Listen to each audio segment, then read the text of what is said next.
네, 이 시간에 나눌 주제는 육신으로 오신 예수님, 말씀이신 예수님이라는 주제입니다. 예수님은 하나님의 말씀이십니다.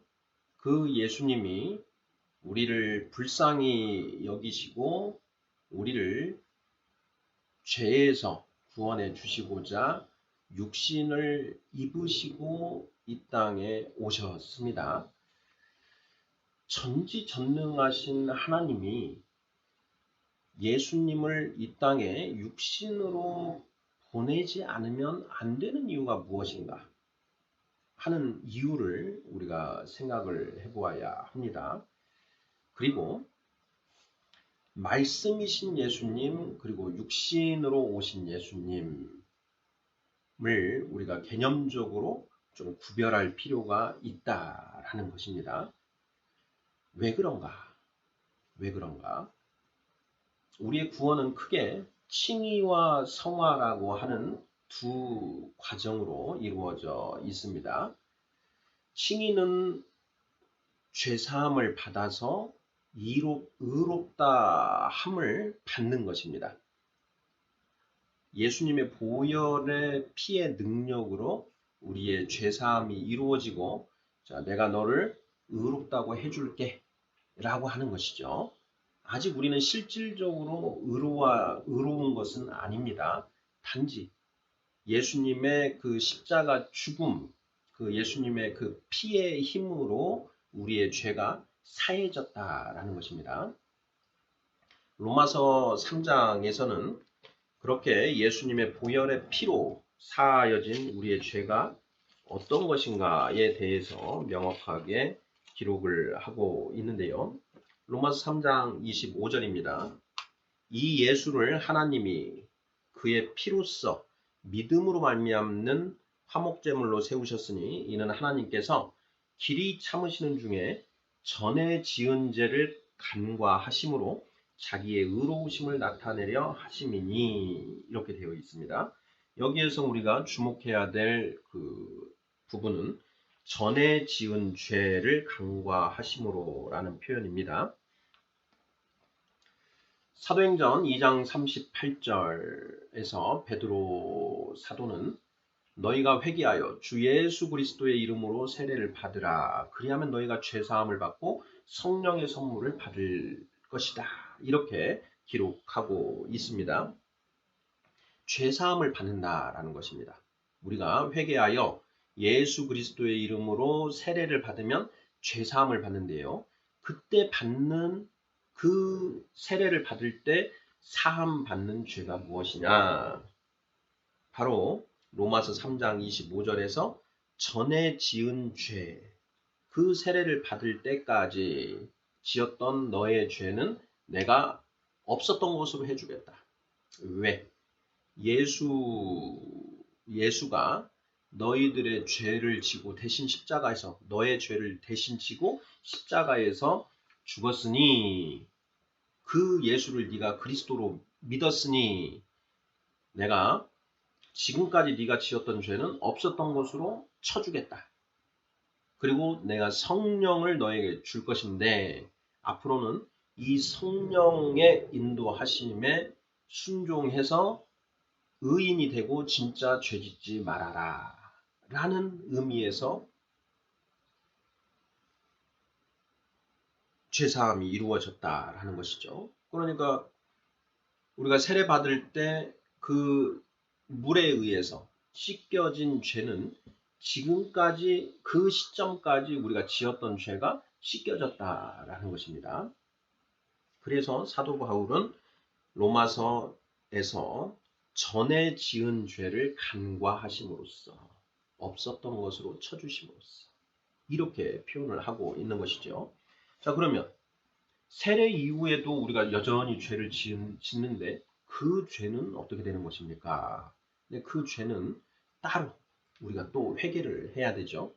하나님, 제가 성령 받았음에도 불구하고 제가 말씀과 성령님의 인도하심에 순종하지 못하고 이런 죄를 범하고 말았습니다. 하나님, 잘못했습니다. 부디 용서해 주십시오. 다시는 이런 죄는 짓지 않겠습니다. 네, 이렇게 우리가 죄를 자백하고 하나님께 용서를 구하면 하나님이 그 사하여 주신다라는 것입니다. 그런데 지금 우리가 칭의가 이루어질 때의 그 죄사함은 그 세례 받을 시점까지 그 사람이 지었던 죄를 용서받는 것이다. 전에 지은 죄를 간과하심으로. 이 부분을 지금 이제 말씀을 드리는 것입니다. 자, 우리의 구원은 이렇게 칭의를 거쳐서 그 칭의가 이루어지면 칭의가 이루어졌다라는 그 징표로서 하나님이 우리에게 성령을 주시지요. 그러니까 성령이 우리 안에 들어왔다라는 것은 칭의가 이루어졌다. 내가 죄사함을 받았다. 이런 이신 칭의가 이루어졌다라는 것을 증거하는 것이라는 것이죠. 자, 성령을 받으면 그때부터 우리는 이제 성화의 과정에 들어간 것입니다. 칭의는 이미 끝나버린 것입니다. 칭의는 여기 끝났던 것이고 성화가 이제 시작된 것이죠. 그래서 우리의 육신이 죽을 때까지 계속된 이 성화의 과정을 거쳐가는 것이고요. 이제 육신이 죽고 나면 이제 영화의 과정이 남아 있는 것입니다. 자, 그러면 우리가 육신으로 오신 예수님, 말씀이신 예수님이라고 하는 이 개념을 나누어 살펴보는 것이 어떤 유익이 있는가 하는 것인데요. 칭의가 이루어지는 것은 육신으로 오신 예수님과 더 많은 관련이 되나요? 말씀이신 예수님과 더 많은 관련이 되나요?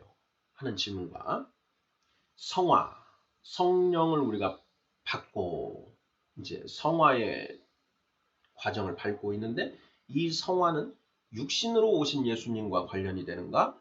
말씀이신 예수님과 더 많은 관련이 있는가? 이것을 살펴보고자 하는 것입니다.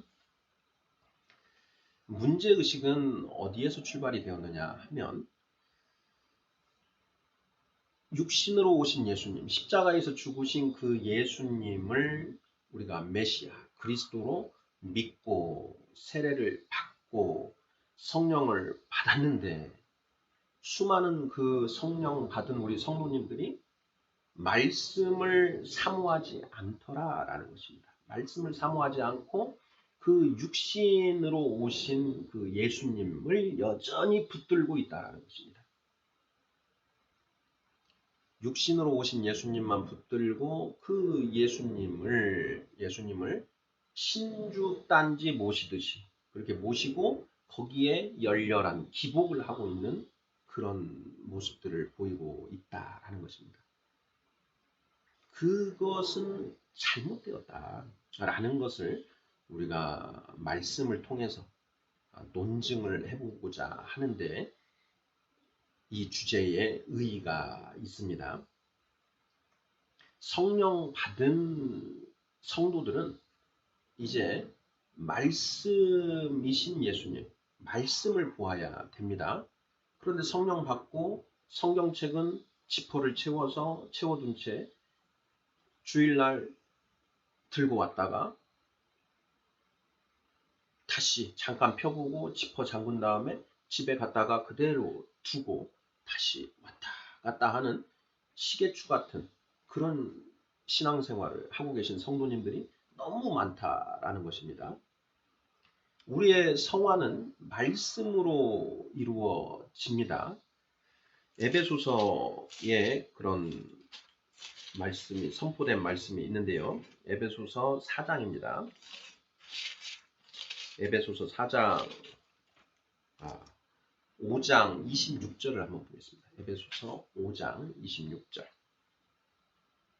읽어보겠습니다. 이는 곧 물로 씻어 말씀으로 깨끗하게 하사 거룩하게 하시고 25절 맥락을 살펴보기 위해서 27절 위아래의 말씀까지 같이 읽어보겠습니다. 25절입니다. 남편들아 아내 사랑하기를 그리스도께서 교회를 사랑하시고 그 교회를 위하여 자신을 주신같이 하라. 이는 곧 물로 씻어 말씀으로 깨끗하게 하사 거룩하게 하시고 자기 앞에 영광스러운 교회로 세우사 티나 주름 잡힌 것이나 이런 것들이 없이 거룩하고 흠이 없게 하려 하심이라. 이렇게 말씀하시고 계십니다.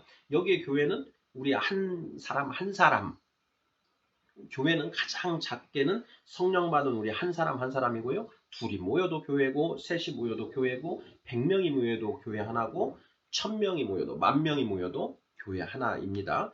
지금 우리가 살고 있는 이 세상에서 성령 받은 모든 사람들이 하나의 교회인 것이고요. 이 세상뿐만 아니라 하늘에도 성령 받은 그 지체들은 모두 하나로서 교회를 이루고 있다라는 것입니다. 그 교회의 머리가 바로 예수 그리스도이고 우리는 그 교회의 한 세포 하나하나를 이루고 있다라는 것이지요. 자, 여기에 교회를 나 하나를 놓고 보십시오. 그리스도께서 교회를 사랑하시고 그 교회를 위하여 자신을 주심같이 하라. 납니다.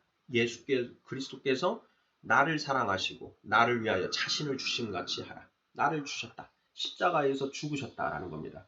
그것이 교회를 위해서 하셨는데 교회의 한 세포에 불과한 나도 그 대상에 해당된다라는 것이죠. 이는 곧 물로 씻어 말씀으로 깨끗하게 하사 거룩하게 하시고 자기 앞에 영광스러운 교회로 세우사 티나 주름 잡힌 것이나 이런 것들이 없이 거룩하고 흠이 없게 하려 하심이라. 티나 주름 잡힌 것이나 이런 것들이 없이 거룩하고 흠이 없게 하려 하심이라. 이게 성화된 상태입니다. 티나 주름 잡힌 것이 없고 거룩하고 흠이 없는 상태. 이제 성화가 어느 정도 단계에 올라간 것이죠. 이걸 성경에서는 장성한 자다 이렇게 표현을 하고 있습니다. 장성한 자는 티나 주름 잡힌 것이나 이런 것들이 없이 거룩하고 흠이 없는 상태입니다.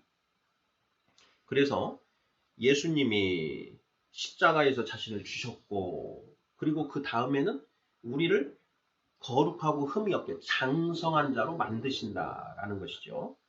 자, 그 25절에 교회를 위하여 자신을 주신 것, 이것은 십자가에서 죽으셨다라고 하는 그런 칭의의 측면을 말씀하고 계시는 것이고, 그 다음에 27절에서 자기 앞에 영광스러운 교회로 세우사 티나 주름 잡힌 것이나 이런 것들이 없이 거룩하고 흠이 없게 하려 하심이라. 이 부분은 성화와 관련된 말씀이지요.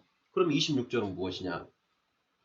칭의와 성화의 메커니즘을 설명하고 있다라는 것입니다. 물로 씻어 말씀으로 깨끗하게 하사 거룩하게 하시고 이렇게 나열이 되어 있는데요. 자, 이 순서를 조금 바꿔보겠습니다. 물로 씻어 깨끗하게 하사 말씀으로 거룩하게 하시고 이렇게 순서를 정리를 해보면 명확해집니다. 물로 씻어 깨끗하게 하셨다. 세례의 물로써 우리의 지나간 죄를 씻어주셨습니다. 깨끗하게 해주시고, 그 다음에 말씀으로 그 깨끗해진 우리를 거룩하게 하신다라는 것입니다.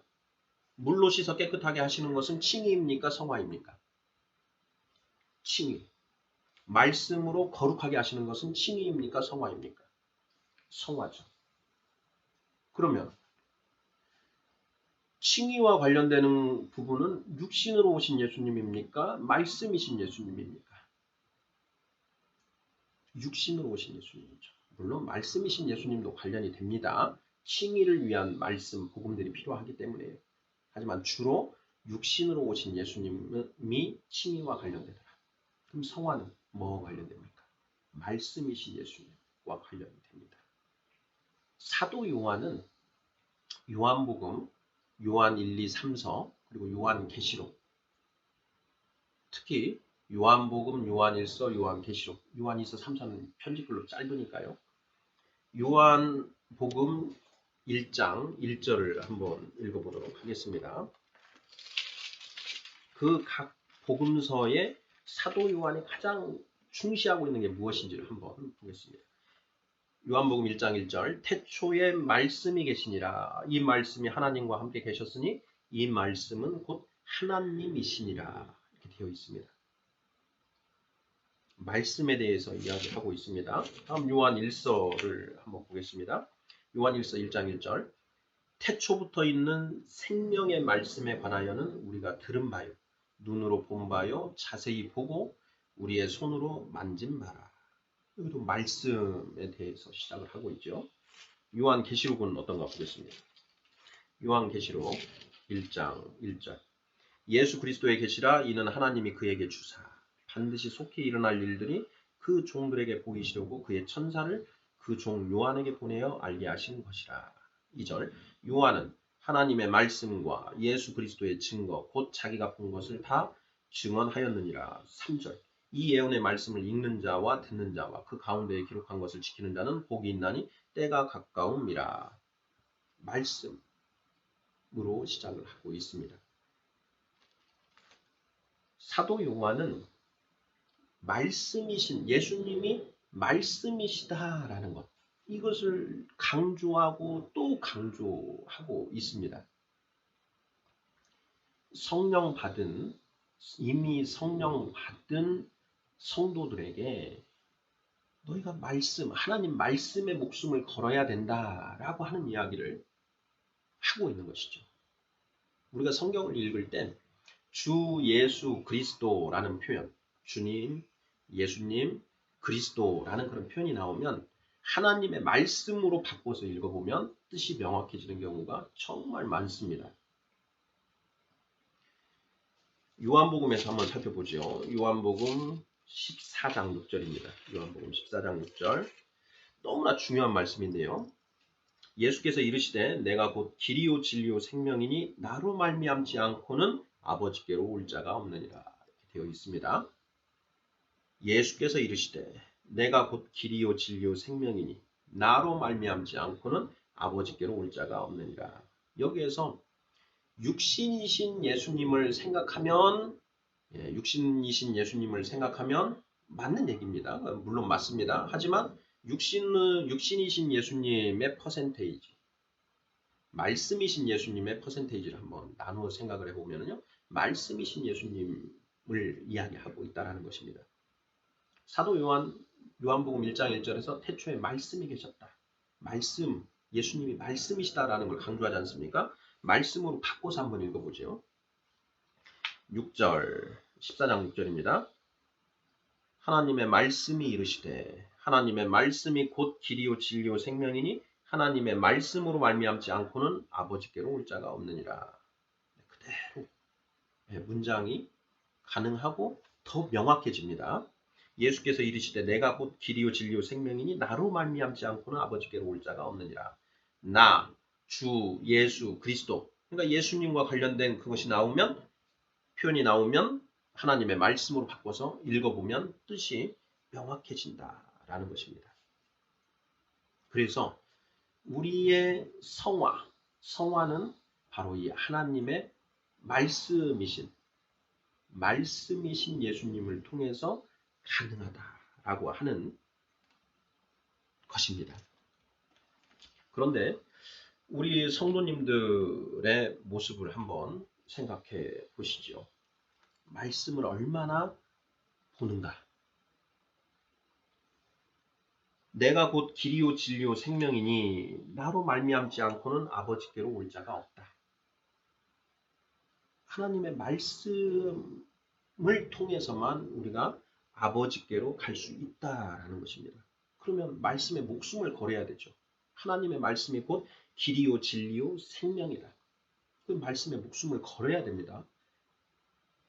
그래서 구약 성경의 모세 오경을 보면 모세가 너희는 이 말씀을 율법을 너희 손목에 띠를 하고 문설주에 기록하고 문지방에 기록을 해서 앉으나 서나 누우나 하나님의 말씀을 주야로 읊조리고 이렇게 하라는 것입니다. 그것을 통해서 하나님의 말씀을 통해서 하나님의 뜻을 우리가 깨달아야만, 이해해야만, 납득해야만 장성한 자로 성장이 되고, 장성한 자가 되면 이 땅에서부터 천국을 누리며 살게 됩니다. 그리고 육신이 죽으면 당연히 천국의 꼴인이죠. 자, 이 땅에서 천국을 누리고 살지 못하는 사람이 과연 죽어서는 천국 갈 수 있을까요? 저는 어렵다고 생각합니다. 예수님이 그런 말씀을 하셨습니다. 천국에 들어가기를 원하여도 들어가지 못하는 자가 많으니라 이렇게 말씀을 하시죠. 마태복음 19장 말씀으로 기억이 되는데요. 예수님이 제자들이 예수님께 물어봅니다. 그러면 어떤 사람이 천국에 들어갈 수 있습니까? 이렇게 물어보니까 예수님이 사람으로서는 하지 못하나 하나님은 다 하실 수 있느니라. 그러나 이렇게 말씀을 하시죠. 그러자 제자들이 뭐라고 얘기하냐? 그러면 구원받는 자가 많습니까? 이렇게 물어보죠. 우리도 항상 궁금해하는 게 바로 그거지요. 구원받는 자가 정말 얼마나 될까 하는 것. 이게 우리의 정말 큰 궁금증입니다. 그런데 예수님이 그 질문에 대해서 뭐라고 대답을 하시나요? 이렇게 대답을 하시죠. 천국에 들어가고자 할지라도 들어가지 못하는 자가 많으니라 이렇게 말씀을 하십니다. 들어가고자 할지라도 들어가지 못하는 자가 많으니라. 이 말씀은 무슨 말씀입니까? 구원받는 자가 많다는 말씀이십니까? 적다는 말씀이십니까? 적다는 말씀이시죠. 예. 천국에 들어가고자 하여도 천국에 들어가고자 어떤 사람이 천국에 들어가고자 합니까? 하나님을 아는 자, 예수님을 아는 자, 천국의 소망을 가진 자가 천국에 들어가기를 원하지요. 근데 천국에 들어가기를 원하는 그런 교회에 들어가 있는 사람들입니다. 성령 받은 사람들. 성령을 받아서 천국을 소망하는데 들어가지 못하는 자가 많다라고 예수님은 말씀하고 계신다라는 것이죠. 장성한 자가 되어야 되는데 장성한 자가 되지 못해서 천국에 못 들어간다. 저는 이렇게 성경이 읽어집니다. 청함을 받은 자는 많으나 택함을 받은 자는 적으니라 라고 예수님이 말씀을 하시죠. 혼인잔치 비유를 하시면서 말씀을 하시는데 너는 어찌하여 예복을 입고 오지 않았냐. 이놈은 끌어내서 밖에 가두어라. 감옥에 가두어라. 이렇게 말씀을 하시죠. 예복을 입어야만 됩니다. 예복.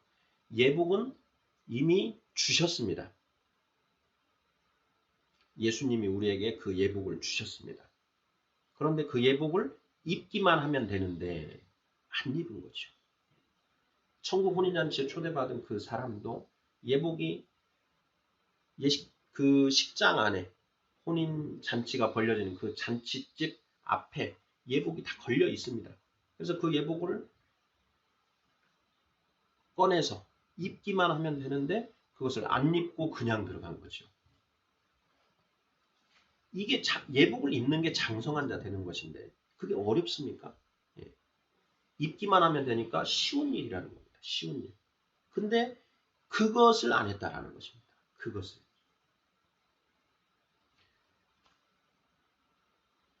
열처녀의 비유에서 5처녀는 여벌의 그 여분의 기름병을 가지고 갔습니다.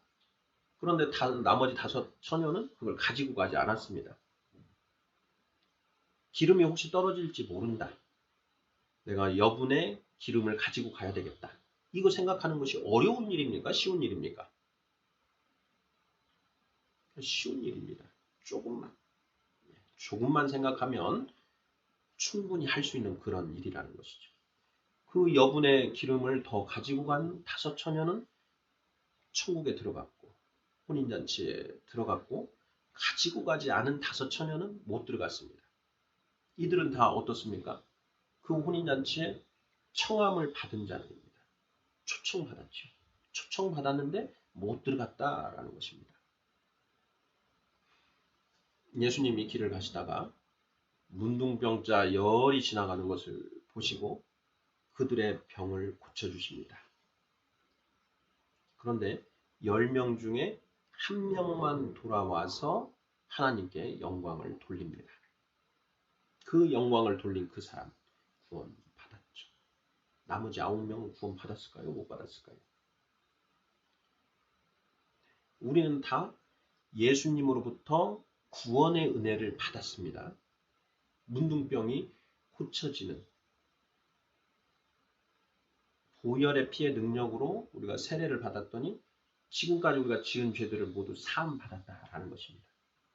그런데 10명 중에 1명만 하나님께 영광을 돌리고 구원받았다.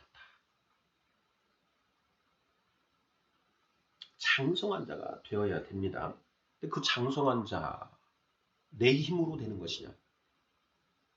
내 힘으로 되는 게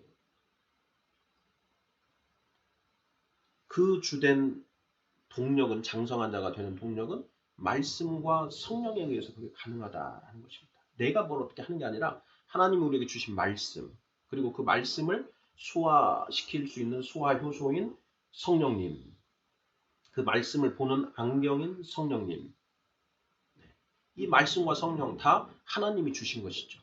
그것을 우리는 이 성령의 안경을 쓰고 말씀을 보기만 하면 되는 거거든요. 근데 그걸 안 해요.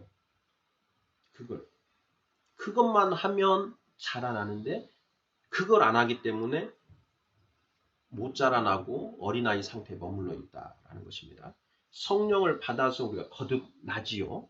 거듭나는데 장성한 어른으로 태어납니까? 갓난아이로 태어납니까? 갓난아이로 태어나죠. 그 갓난아이가 어떻게 자라납니까? 순전하고 신령한 젖인 하나님의 말씀을 먹고 자라나지요. 베드로 전서 2장 2절. 갓난아이들처럼 순전하고 신령한 젖을 사모하라. 이는 너희로 하여금 구원에 이르도록 자라게 하려 하심이라. 그 젖을 사모함이 있어야 된다는 겁니다. 말씀을 사모하라. 그런데 말씀을 사모하지 않고 말씀을 안 봅니다. 젖을 안 먹습니다. 아이가 젖을 안 먹으면 어떻게 되나요?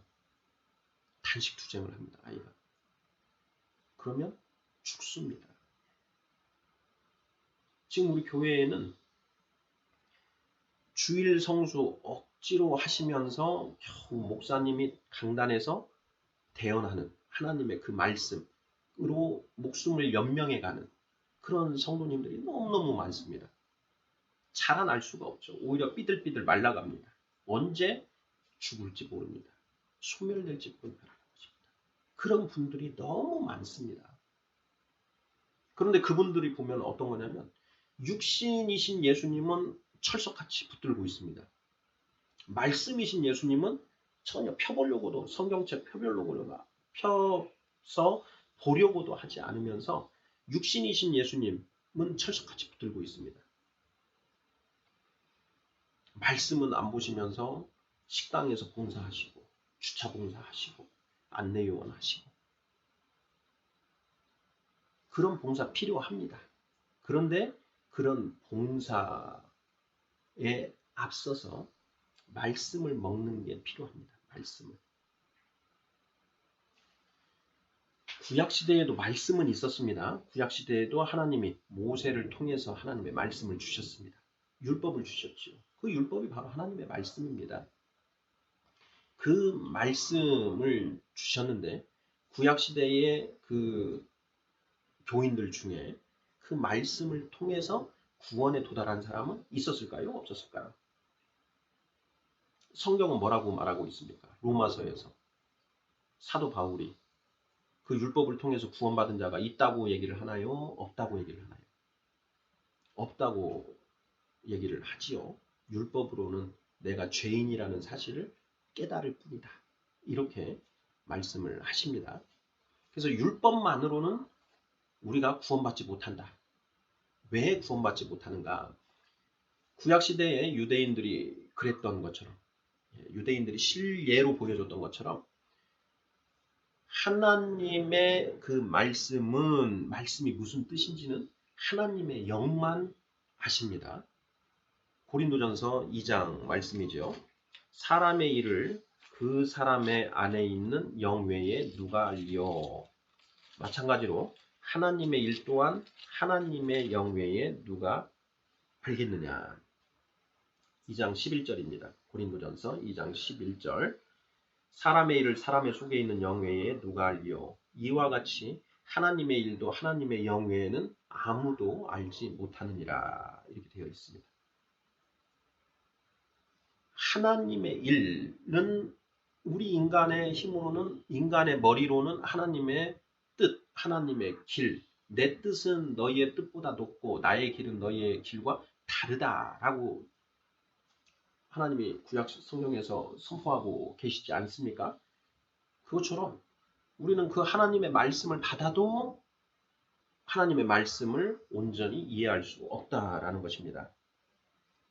고린도전서 2장 10절을 보면 오직 하나님이 성령으로 이것을 우리에게 보이셨으니 성령은 모든 것, 곧 하나님의 깊은 것까지도 통달하시느니라. 당연하죠. 하나님의 영은 하나님의 그 모든 것을 다 알고 계십니다. 그래서 우리가 성부 하나님, 성자 하나님, 성령 하나님, 그 본질, 에센스가 같다. 삼위일체. 이렇게 이야기를 하는 거 아닙니까? 구약시대의 유대인들이 그 말씀을 이해하지 깨닫지 못하더라. 예수님 말씀하십니다. 너희가 박하와 근체와 회양의 11조는 들이되 정작 율법에 중한 바 의와 신과 의는 버렸도다. 의와 신과 믿음은, 의와 긍휼과 믿음은 버렸도다. 이렇게 말씀을 하시죠. 마태복음 23장. 율법에 더 중한 바 정의와 긍휼과 믿음은 버렸도다. 23절 말씀입니다. 화 있을진저 외식하는 서기관들과 바리새인들이여, 너희가 박하와 회양과 근체의 11조는 들이되 율법에 더 중한 바 정의와 긍휼과 믿음은 버렸도다. 그 율법에 녹아져 있는, 그 율법을 면면히 관통하고 있는 하나님의 의와 정의와 그리고 긍휼 그리고 믿음, 이것을 찾아내지 못하고 율법의 그 명령에만 치중해서 바리새인들 그렇게 하고 있더라라는 것입니다. 그렇게 되는 이유가 무엇이냐? 인간의 생각으로 하나님 말씀을 이해하기 때문에 그런 일이 일어나더라. 예수님이 이를 안타깝게 여기시고 이 땅에 육신을 입고 오시지요. 그래서 십자가에 죽으십니다. 예수님이 이 땅에 오셔서 죽으신 목적, 우리를 구원하기 위해서인데 좀 더 구체적으로 어떻게? 하나님의 성령이 우리 안에 들어와야만 너희가 그 말씀을 온전히 깨닫고 구원에 나아갈 수 있다. 구원으로 나아갈 수 있다. 즉 성령 시대를 열기 위해서 오셨다라는 것입니다.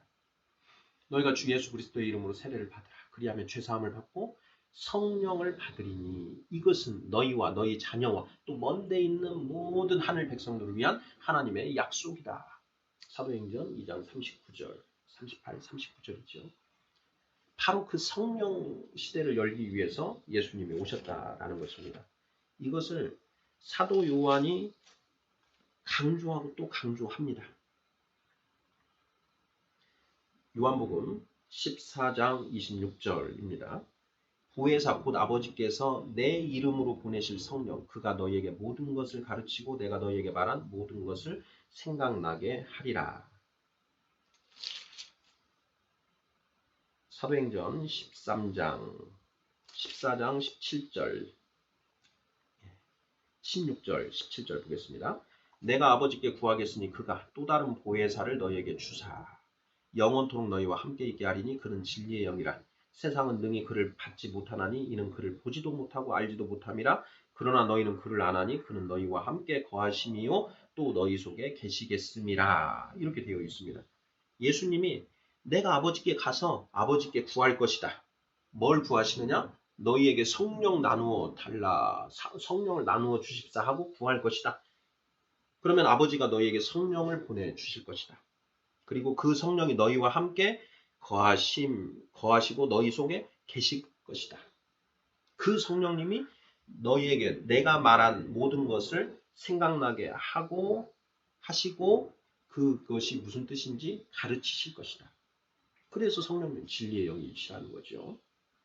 그 진리의 영이신 그 성령님이 우리 안에 오셔야만 하나님의 말씀이 온전히 깨달아진다라는 것입니다. 에베소서 사도 바울 선생 또한 에베소서 2장에서 이것을 이러한 이치를 명확하게 선언하고 있습니다. 에베소서 1장 17절부터 보시면 되겠습니다.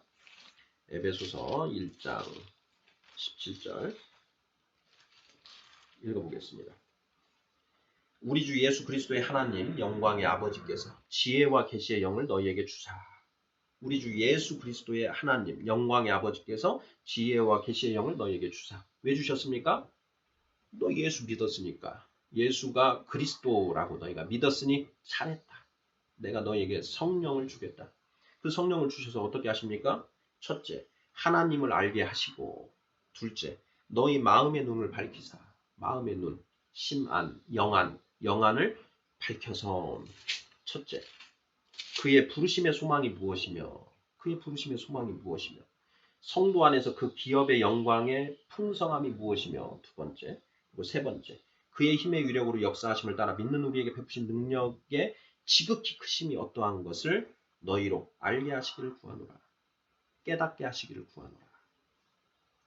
성령님이 오셔야만 우리가 하나님을 알 수 있고 우리 영안이 밝아져서 그 하나님 우리를 왜 부르셨는지 그 이유를 알게 되고 또 하나님이 그 우리에게 주신 그 기업이 그 교회의 기업이 얼마나 풍성한 영광이 있는지를 알게 하시는 것이고요.